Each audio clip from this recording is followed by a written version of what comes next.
Once upon a time, there lived two neighbors. One of them bought a shotgun. Aha, thought the other. All right, I'll buy myself a bigger gun. What could this mean, thought the first neighbor. I'll buy myself something bigger.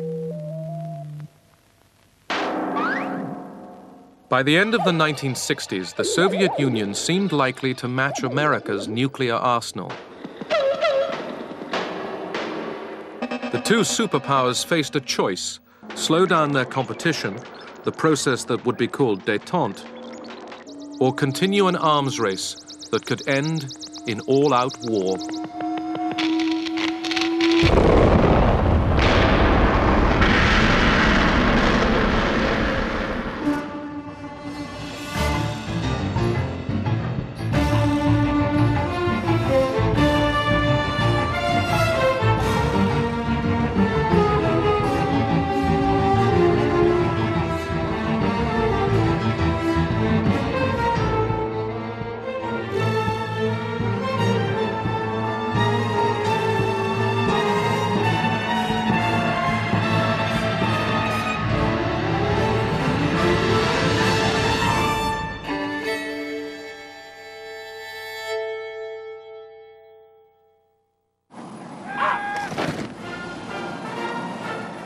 In 1969, a new American president came to power.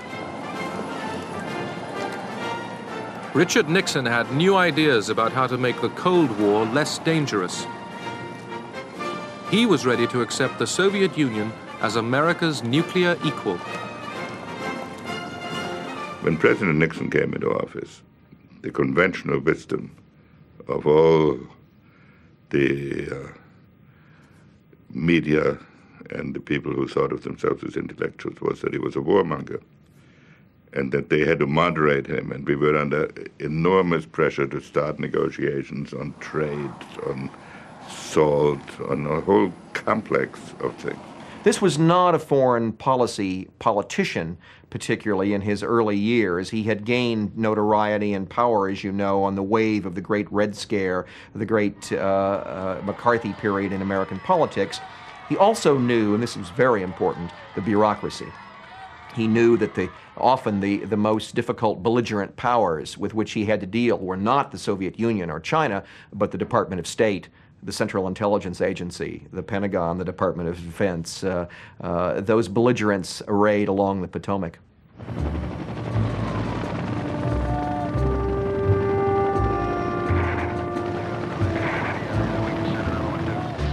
Although Nixon wanted to revise America's Cold War strategy, his first priority was to get American troops out of the war in Vietnam.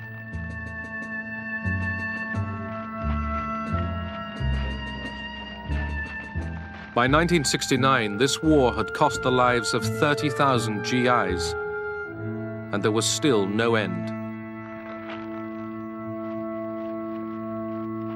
When I became Secretary of Defense, there were 550,000 men on the ground in Vietnam, another 1,200,000 in Asia in the Navy and the Air Force supporting this operation. It was a big war. America's ally, President Thieu of South Vietnam, met Nixon on Midway Island. Nixon told Thieu he planned to pull out American troops and hand over the ground war to the South Vietnamese. Vietnamization was the term that I coined in order to get people thinking about the responsibilities the Vietnamese had there. So we came in and said, that's fine as long as you leave behind a well-trained South Vietnamese army and equip us so that we could take care of our own destiny. In July 1969, the first American troops were pulled out.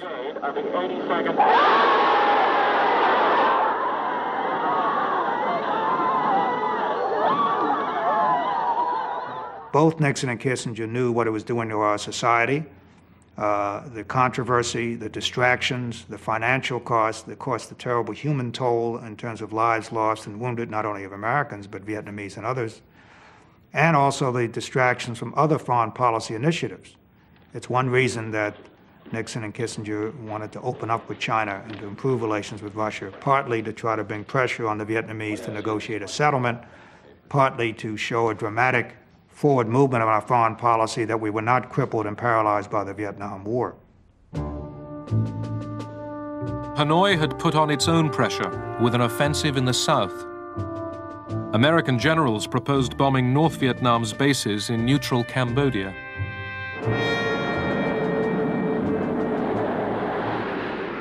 Nixon agreed to the bombing, but insisted the raids in Cambodia be kept secret. Doors open at 30 TG. Coming up at 30 TG. Stand by to release. Ready now. Wrong side. Time. Ready now.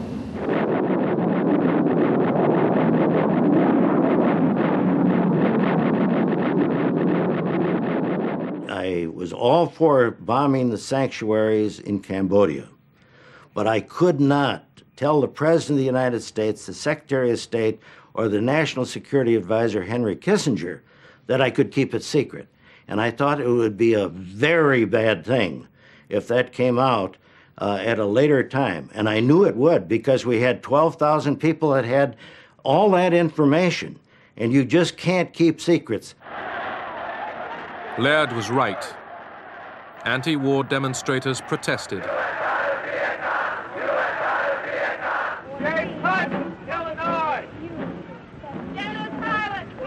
They called out the names of soldiers killed in Vietnam.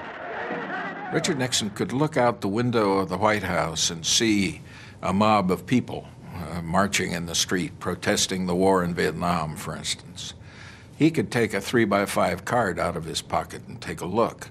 And the polls showed him with the confidence of 75% of the American people. And he'd say, I'm not going to let those people in the street make foreign policy for this country. And so tonight, to you, the great silent majority of my fellow Americans, I ask for your support. I pledged in my campaign for the presidency to end the war in a way that we could win the peace. I have initiated a plan of action which will enable me to keep that pledge. The more support I can have from the American people, the sooner that pledge can be redeemed. For the more divided we are at home, the less likely the enemy is to negotiate. Nixon believed, I think correctly, that the opposition to the war was mostly about the draft and the casualties and not about the American presence. The Americans didn't care if we were bombing Hanoi. They didn't care if there were American airplanes around. What they didn't like was the fact that young American men were being drafted, sent to Vietnam, and being killed. The bombing of communist bases in Cambodia was no miracle cure. Okay. 100 meters away from it now, Jesse from air. American GIs still came under attack in South Vietnam. All right, who's wounded? All right, give me some cover.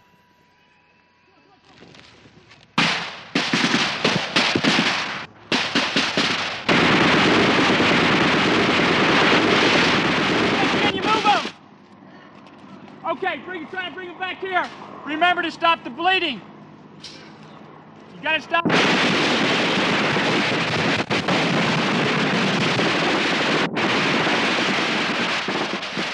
Nixon now ordered a ground assault into Cambodia. Anybody out here?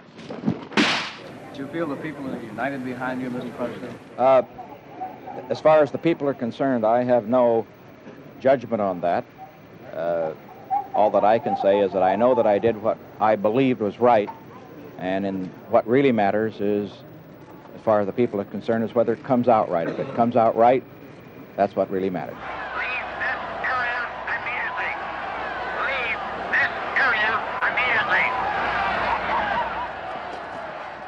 Nixon's invasion of Cambodia produced violent protests on American campuses.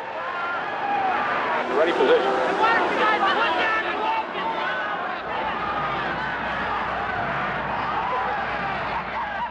At Kent State University, National Guardsmen shot 4 students dead.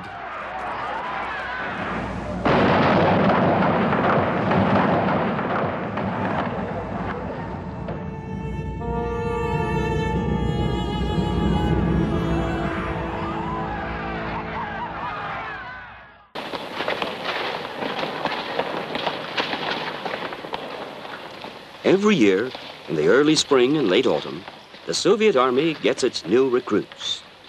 The forces are inconceivable without strong, agile men possessing stamina.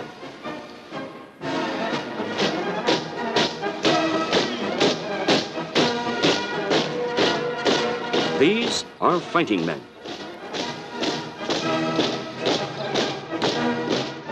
Fighting men alone could not guarantee security. Soviet leaders wanted arms agreements that recognized their nuclear parity with America. They also wanted American understanding in their quarrel with China. The Communist Party chief, Leonid Brezhnev, championed relaxation of Cold War tension with America, the policy that would be called Detente. He was on his way to the very top of Soviet power. Brezhnev was a sincere person in many ways. He had been through the Great Patriotic War from beginning to end. He returned with the very strong conviction that he had to do his best to prevent war. This was illustrated every time he went to a collective farm or factory. He would ask people, "How are things?" And they would complain, but then they would say, "Well, we can put up with it as long as there is no war."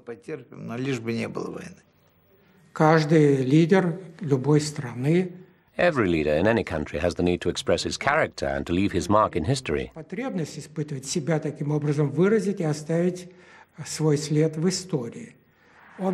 He wanted to become the leader of the Soviet government. One of the ways he had of strengthening his position was making foreign policy his priority. American-Soviet relations were always at the center of our diplomacy. I would say that basically, whether the West believed it or not, our attitude was to have a more constructive relationship with the United States.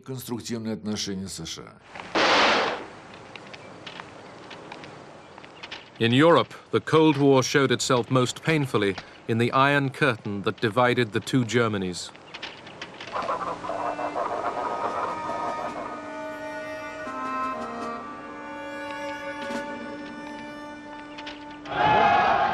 West Germany's new chancellor, the Social Democrat Willy Brandt, had his own ideas for improving relations with the Soviet bloc. The Germans called it Ostpolitik. Wir wollen ein Volk der guten Nachbarn sein und werden im Innern und nach außen. Der entscheidende Schritt, der das Ganze in Gang gebracht hat, The main thing that got the ball rolling was the decision of the Chancellor to call East Germany a state. Regierungserklärung, die DDR als einen Staat zu bezeichnen. Das war, wenn Sie so wollen, This was a fundamental change in our position, unserer Position, die uns which led to fierce criticism from the opposition. erbitterte Gegnerschaft der CDU eingebracht hat. In Moscow, people were all ears. Moskau aber Aufmerksamkeit. In our opinion, there were more sober voices among the Social Democrats, those who would seek common points of interest with us. Not similarities in our outlook, but similarities in our interests. I would like to stress the difference. If we found points in common which would preserve a balance of interests, this could lead relations between the Soviet Union and West Germany out of a dead end.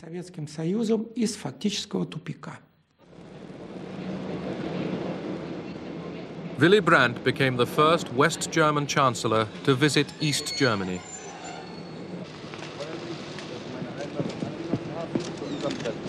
Ich wünsche Ihnen einen recht angenehmen Aufenthalt. Ich danke Ihnen sehr für die Begrüßung, auch dafür, dass Sie gutes Wetter besorgt haben.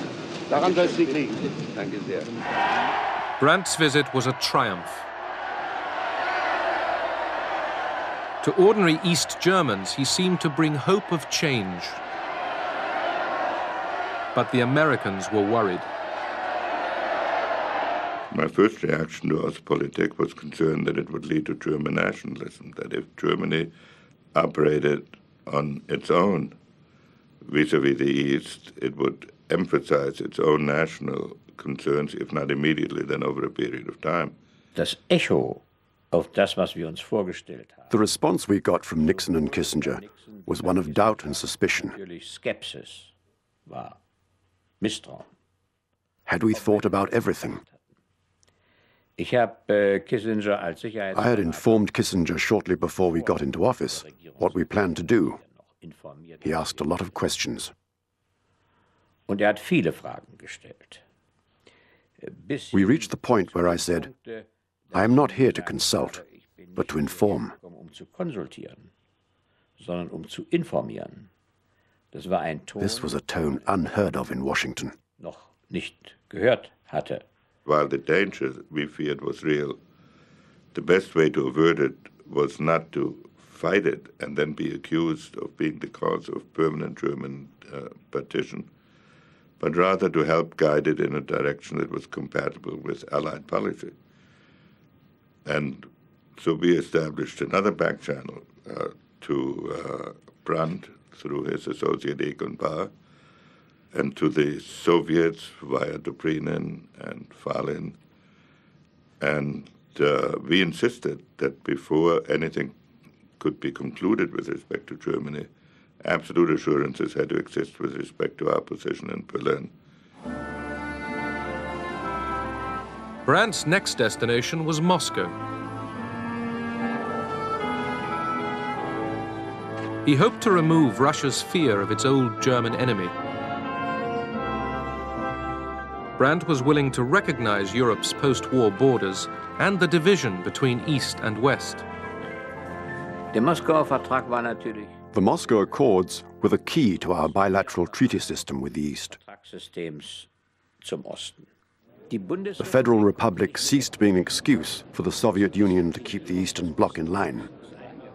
The treaty was a signal from Moscow that there was a readiness for change. Willy Brandt flew to another old German enemy.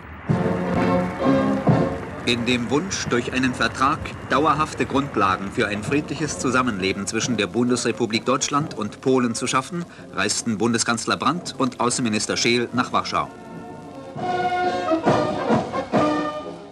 Brandt had come to recognize Poland's western border, carved out of territory seized from Nazi Germany in 1945. The German Chancellor visited the site of the Warsaw Ghetto. Words failed him. He knelt at the memorial to Jewish fighters who resisted the Nazis.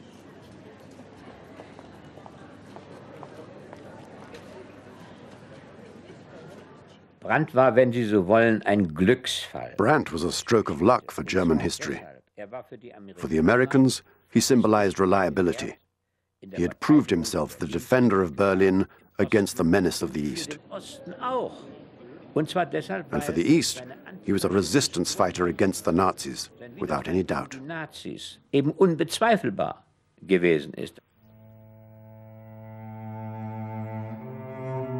In a divided Germany, these steps towards Detente brought welcome cracks in the Berlin Wall. Families and friends separated by the wall could see each other once again.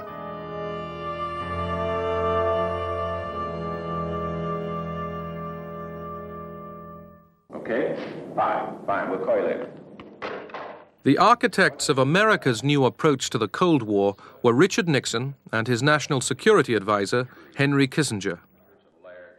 Henry was very temperamental, very bright, very territorial, very insecure. You could say the same thing about Richard Nixon.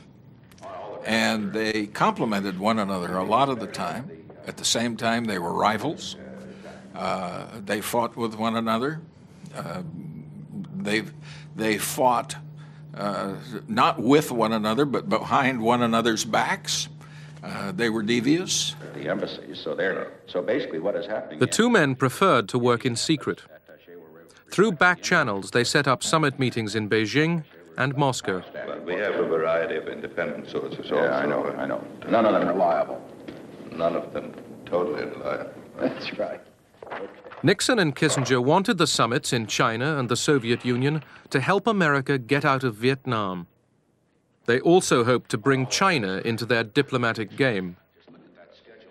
The principal reason for seeking a rapprochement with China was to restore fluidity to the overall international situation. If there are 5 players and you can't deal with one of them, this produces rigidity. Secondly, we wanted to demonstrate to the American public that Vietnam was an aberration, that we had ideas for the construction of peace on a global scale. Soviet leaders were alarmed after Kissinger and then Nixon returned jubilant from China. Not only have we completed a week of intensive talks at the highest levels, we have set up a procedure whereby we can continue to have discussions in the future. We have demonstrated that nations with very deep and fundamental differences can learn to discuss those differences calmly, rationally, and frankly, without compromising their principles. It was a great scare for our leaders, who decided that an anti-Soviet coalition was being formed, which included not only America and NATO, but also China. We felt we were being surrounded. The Moscow reaction was that a summit which we had tried to achieve before the trip to China, and in which they had been stonewalling us and tried to use it to, well, to put it kindly, blackmail us into untoward concessions or concessions we thought were untoward. Suddenly, they agreed to the summit, and it unfroze our relations.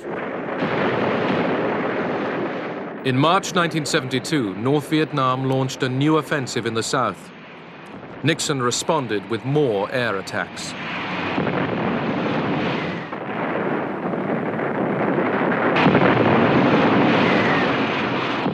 Would the Soviets receive Nixon in Moscow while his planes were bombing their North Vietnamese ally?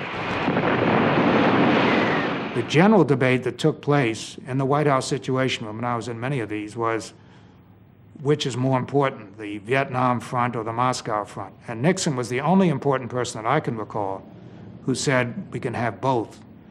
I'm willing to lose the Moscow summit, but I predict the Russians will go ahead even if we bomb Hanoi and mine Haiphong. Nixon and Henry Kissinger played sort of good cop, bad cop with the Russians particularly. Kissinger would see Anatoly Dobrynin, the Russian ambassador, frequently, I mean, almost daily. And his line was, look, I work for this crazy man. There's no telling what he might do. So Anatoly, you and I, as reasonable men, must work together to an accommodation between our countries. Kissinger was uncertain whether Moscow would allow the summit to go ahead. I went to see Kissinger. He was nervous but tried to hide it. He said jokingly, "Okay, let's have a bet," because he knew I had a piece of paper with the official Soviet reply. He said, "Let's bet whether I can guess the answer." So we bet a crate of champagne. I asked him, "So what do you think the Soviet answer is?" He was convinced that the summit had been postponed to a later date. In fact, the official Soviet reply was, "The summit is going ahead, as planned."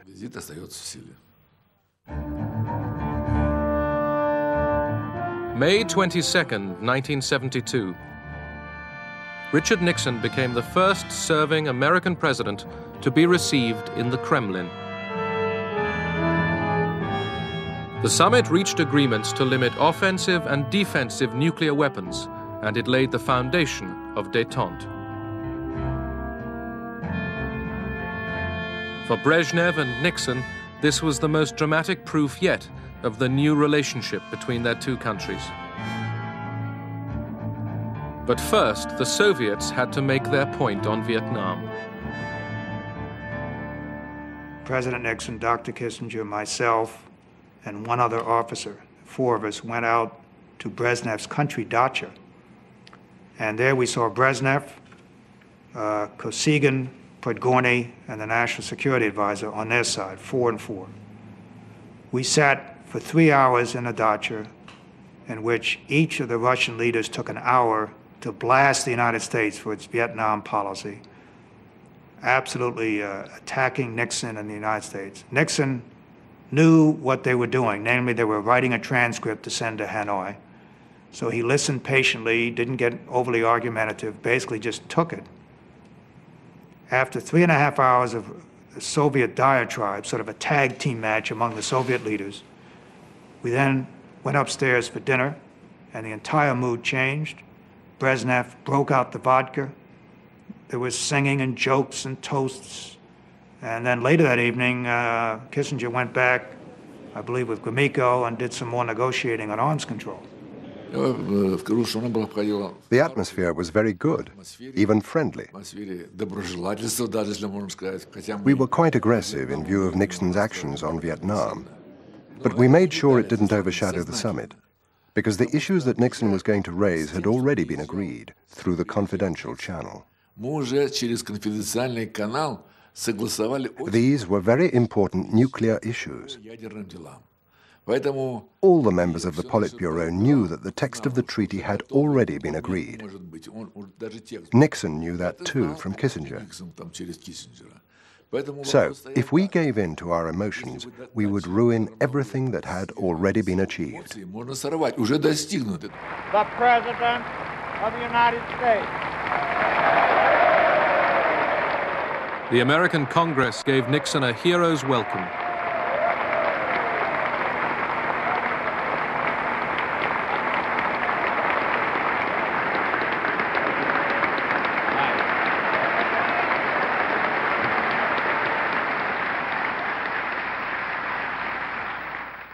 Last Friday in Moscow, we witnessed the beginning of the end of that era, which began in 1945.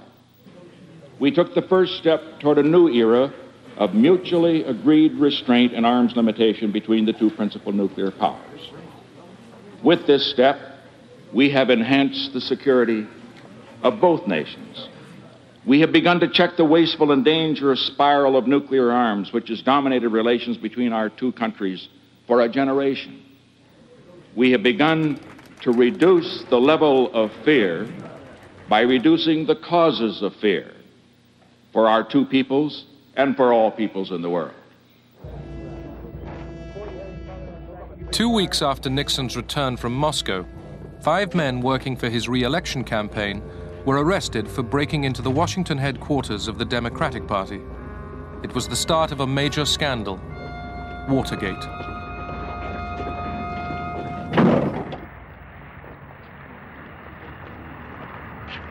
As election day approached, Kissinger returned from one of his many negotiating rounds with the North Vietnamese.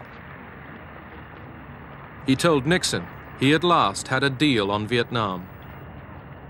The North Vietnamese negotiator, Le Duc Tho, presented to Dr. Kissinger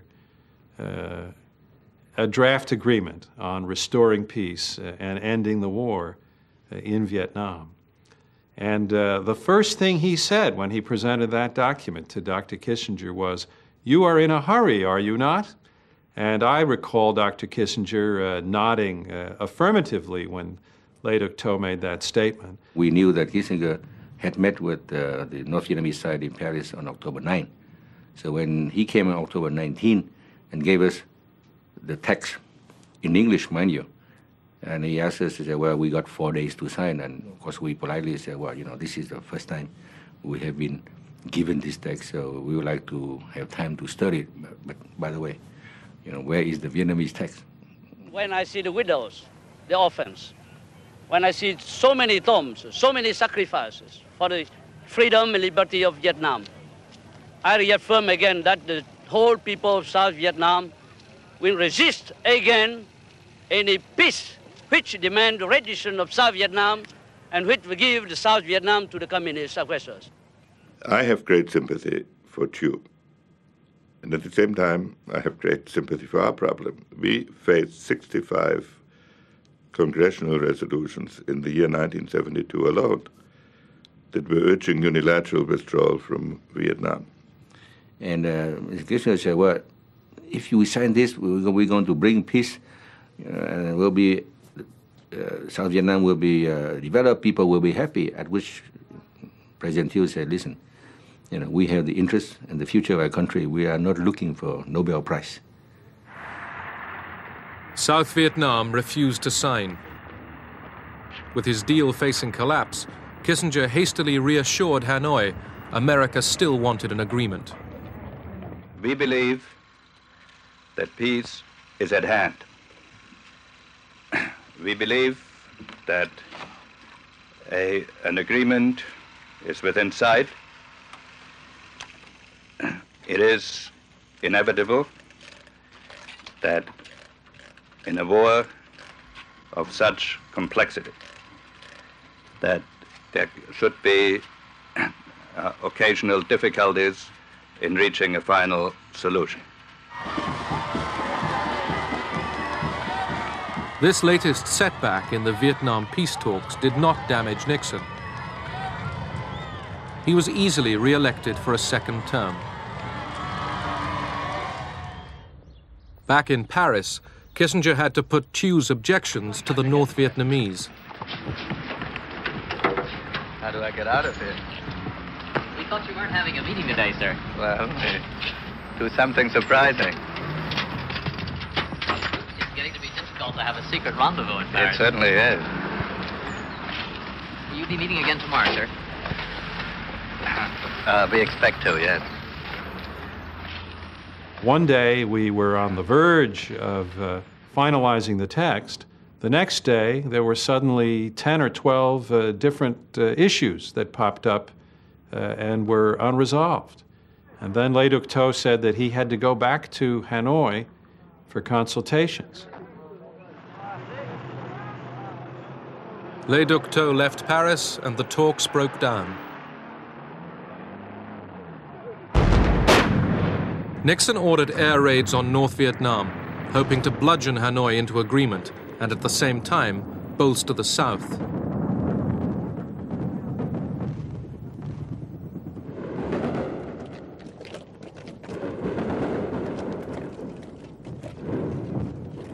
Over 12 days, Hanoi and Haiphong came under the most sustained bombing campaign of the war.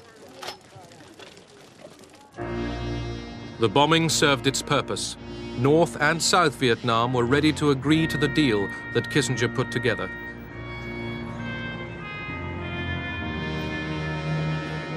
Under the peace accords, American troops would leave Vietnam, the Saigon government would remain in power, but North Vietnam's troops would stay in the South.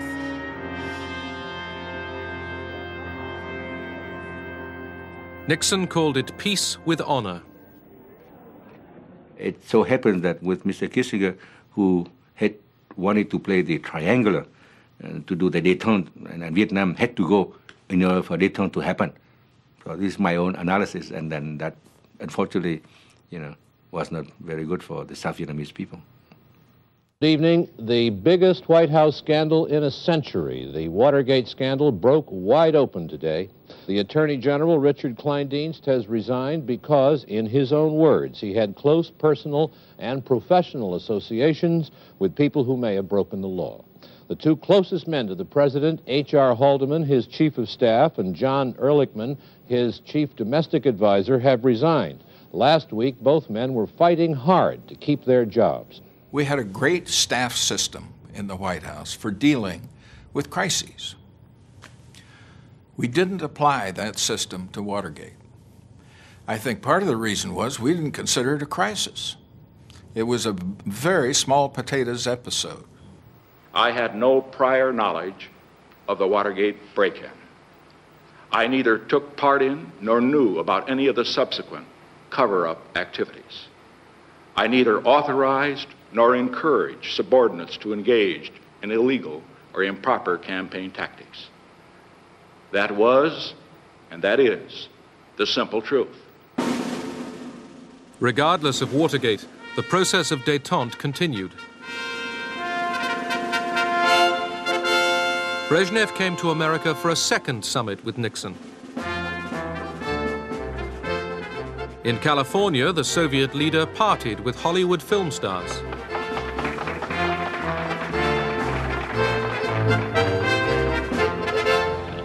The Russians were still keen to deal with the American president. До нашей встречи с вами мы уже потратили не один час для деловых разговоров.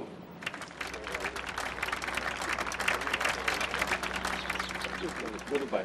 Goodbye.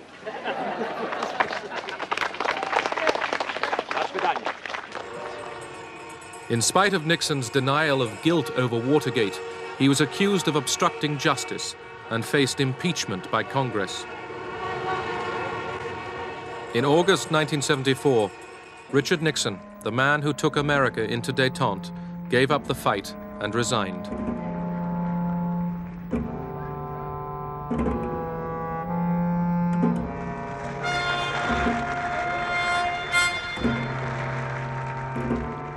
His successor was Gerald Ford.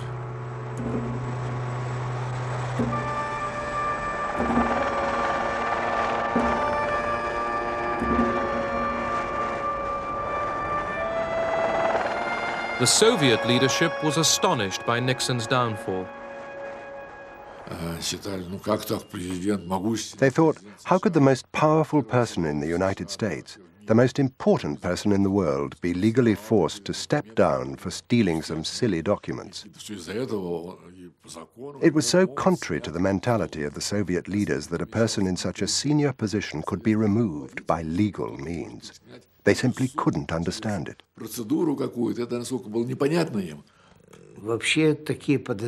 There were various suspicions. One of those suspicions was that it was done deliberately by the enemies of rapprochement between America and the Soviet Union.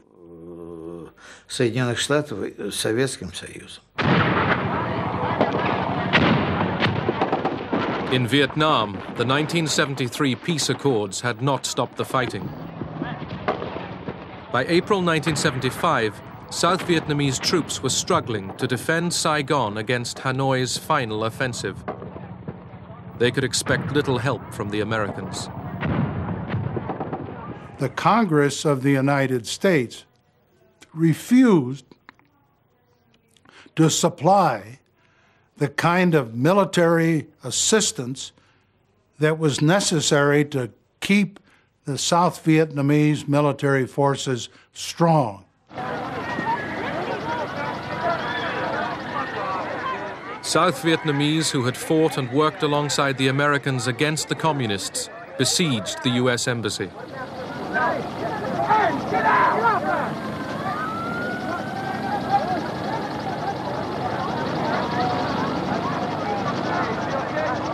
The Americans were getting away, but they had lost the war, and now they could not even save thousands of their South Vietnamese friends.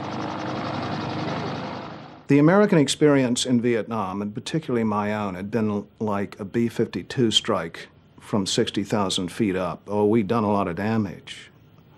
But very seldom did you have to gaze upon the consequences of that damage. That last day was like being in a B-52 strike right on the deck. You saw what our actions had wrought, and the horror and the shame was almost more than you could bear.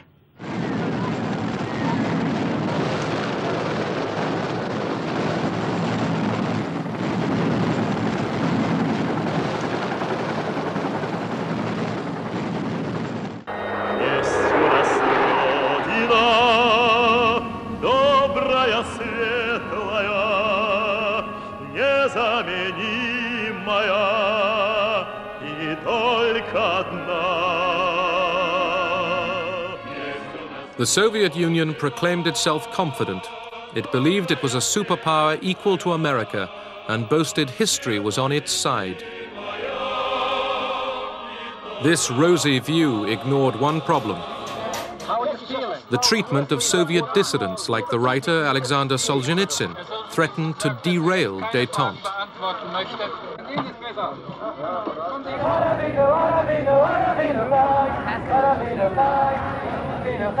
Mr. Kendall.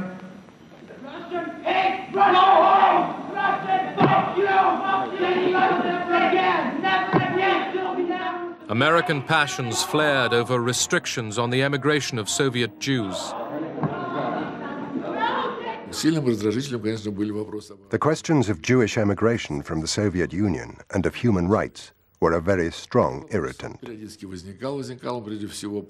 These issues were raised regularly by the US Congress and by demonstrations organized by pro-Israeli activists, and sometimes by hooligans. There was at the outset, of course, a genuine backlash in the Congress of the United States against the policy of détente, not in the first instance from where one might expect it, from the right-wing pews of the Republican Party. It came instead from the traditionally right-wing Democrats, the hard-line, sort of cold warrior Democrats like Scoop Jackson. When we have something we feel strongly about, and in this case it is civil liberties and freedom and what this nation was founded upon, that we should do something to implement international law, and it is international law now, the right to leave a country freely and return freely, that we should put that issue of principle on the table knowing that the Russians are not going to agree to it. The debate about détente took a very curious form, because some liberals seem to take the view that maybe tension wasn't all that bad. And they suddenly developed theories of the need to intervene in human rights procedures that we never heard before, and that were strenuously rejected before. In the Soviet Union, where memorials kept alive the remembrance of a terrible war, détente had few enemies.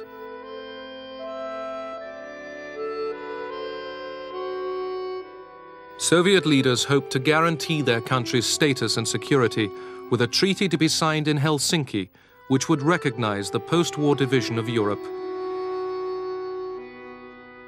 But this treaty had a stumbling block: human rights. The members of the Politburo read the full text. They had no objections when they read the first and second articles. When they got to the third, humanitarian article, their hair stood on end. Suslov said it was a complete betrayal of communist ideology. Gromyko then came up with the following argument. The main thing about the Helsinki Treaty is the recognition of the borders. That's what we shed our blood for in the Great Patriotic War. All 35 signatory states are now saying these are the borders of Europe. As for human rights, Gromyko said, well, who's the master of this house? We are the masters of this house, and each time it will be up to us to decide how to act. Who can force us?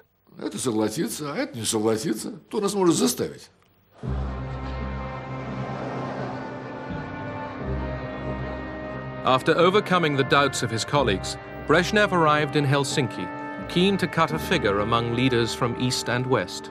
Людям, принадлежавшим поколению, которое пережило ужасы Второй мировой войны, особенно отчетливо виден исторический смысл настоящего совещания. Право на мир должно быть обеспечено всем народам Европы. Both sides believed they had the agreement they wanted.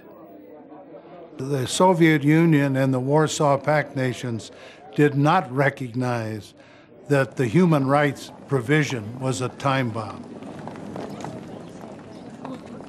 We, the United States, believed that if we could get the Soviet Union and the Warsaw Pact nations to respect human rights, that was worth whatever else was agreed to in the Helsinki Accords. 3, 2, engine sequence start. 1, 0, launch commit. We have a liftoff. All engines building up thrust. Thanks to Detente, rockets could now point the way to coexistence rather than war. Houston flight, Zug Moskva. Корабль «Союз» готов к стыковке. Apollo Houston, I got two messages for you. Moscow is go for docking. Houston is go for docking. It's up to you guys. Soviet and American spacecraft made history, docking together 140 miles above the Earth. Contact. All right. In space, cooperation was replacing years of Cold War confrontation. Glad to see you. When we went to the United States for training, we met the Americans. I remember one of them saying to me, "Since this international project, I have begun to sleep better at night. I'm no longer afraid of nuclear war, because we are working together."